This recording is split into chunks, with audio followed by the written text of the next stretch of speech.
Summer has arrived, finally, and let's do some black chair questions.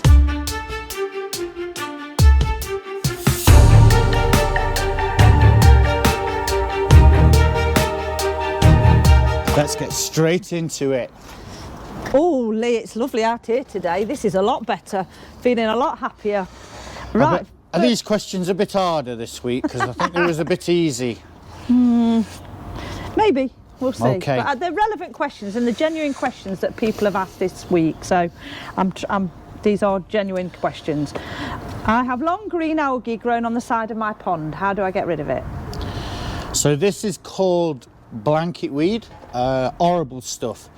Can really get in between all your plants and around your pump and block everything up. Looks unsightly. Not hazardous to the fish, just doesn't look great. First thing is with blanket weed, the reason that it's there is you've got a surplus of nutrients in your pond, and you've probably got a pond that's getting lots and lots of sunlight on it.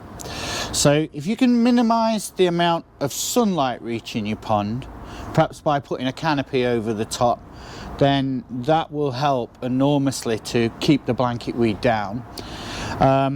You can also buy a treatment called Blanket Answer. A lot of the customers will come back to the shop to tell us how successful that treatment is. I'm not going to lie to you, it is not universally successful, but 9 out of 10 people find it very useful and they're more than happy with what it does. The other thing about blanket weed is some people use barley straw and more natural solutions to it, and some people definitely have success with those treatments. So if you want to give them a go, don't let anyone tell you that you're wasting your time with those, because some people do use them and they do work for them. We're at the side of our main pond today. We've brought back our amazing deal, the buy two get one free, which proved really popular with customers last year. We've got a fantastic selection in this pond, and I'm going to pick 3 of my personal favourites today. How was that? That's fine, and now it is sort of getting into the time to be putting the treatment in, isn't it, with the temperatures going up a little bit. Yeah, I think one of the best things that you can do with blanket weed is knock it on the head as soon as you see it. So rather than waiting for it to get really bad and out of control, get in early with the treatment of the Blanket Answer. That'll give it a chance to start working on it before it becomes problematic. Horrible stuff, and it isn't something that anybody really wants in the pond. A little bit of it's not a problem. If it's just a thin sort of sheet of it on the side of your pond, it doesn't really cause anybody any offence. It's when it starts growing off the side and it's literally getting dragged into your pump, it's getting wound around the impeller of your pump, it's going down your bottom drain, blocking all your pipe work up. Horrible stuff. Best to get rid of it as soon as you can. Thank you very much. My first pick of the day is a shasui. It's a 20-inch fish priced at £650. The shasui is a Deutz fish, so has no scales on it, and it was originally bred from an asagi and a mirror carp. This particular fish has got all the traditional blue colour, and it's got the red markings either side. The red is really vibrant. The fish also has a lovely clear head and got good body shape. Next question, that we've had the problem here ourselves over the years. How do I protect my pond from a heron?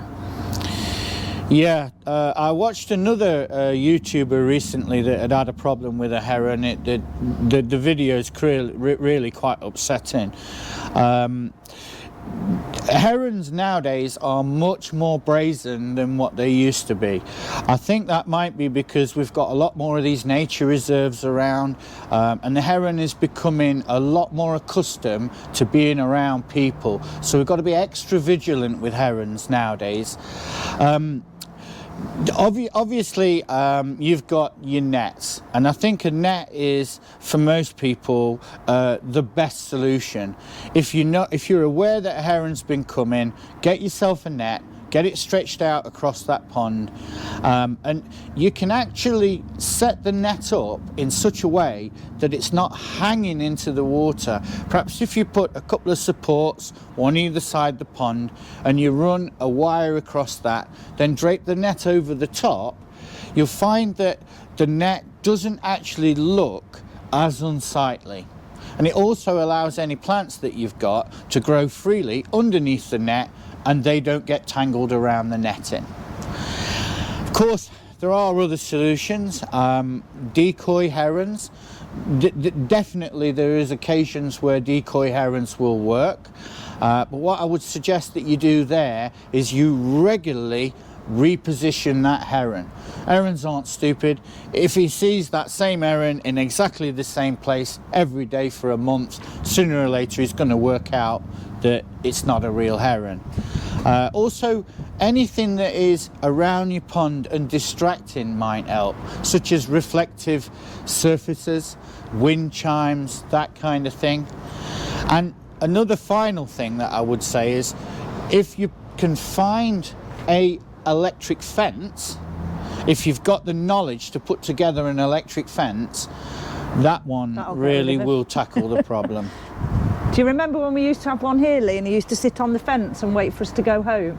Yeah, well, he was so determined. He would wait for us to pop into the shop and then drop down right beside the pond, and we'd come out and off he'd go again.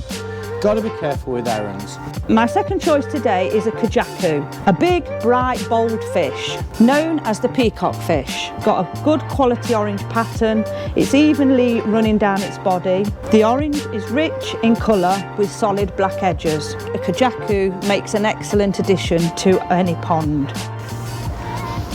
And my final question is, there's an old video that you made, an old YouTube video that you made a little while ago, saying that the energy saving pumps are not worth the additional cost. Do you still stand by that? No. Well, what it was, the energy saving pumps that I'm talking about are the ones where you have a switch where you can precisely dial in the performance from the pump.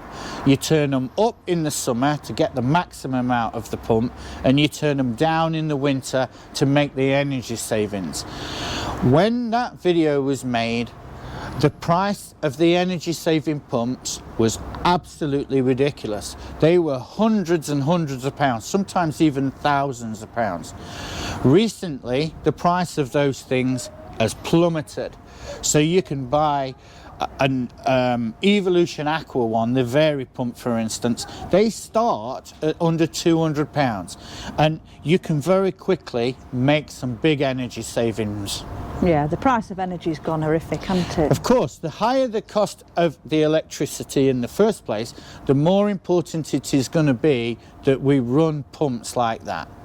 My final pick today is this Ginrin shearer at Surrey. The simplicity of the white and black cannot be overstated. They bring a calm influence into a pond priced at £500. Who doesn't love a shearer at Surrey? The fish's black is strong and radiates out onto the base of the pectoral fins. This shearer has Ginrin scales which will glisten in the sunlight. This might be the smallest fish I picked today at 18 inches, but size is not everything. Got off dead easy today then. Yeah, I'm going to have to go harder next week. I'm going to have to listen to what the customers are saying and get some harder questions for you. These are just too easy. Any questions that you have, put them in the comments below.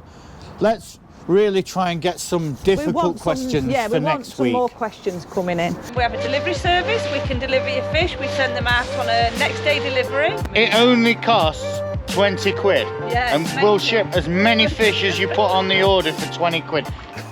I'm keeping the video short this week because the brilliant sunshine's got me wanting to get home and get a barbecue on the go. But Wendy did want to mention that... Come on, Wendy!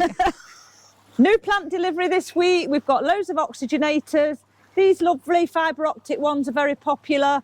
Got all the marginals in now, and we've got a fresh delivery of lilies of all the different colours. All ready for the bank holiday? Bank holiday Monday. Thank you very much for taking the time to watch the video. Put a comment below, ask some questions, and I'll say bye for now. And of course, enjoy your fish. See you soon.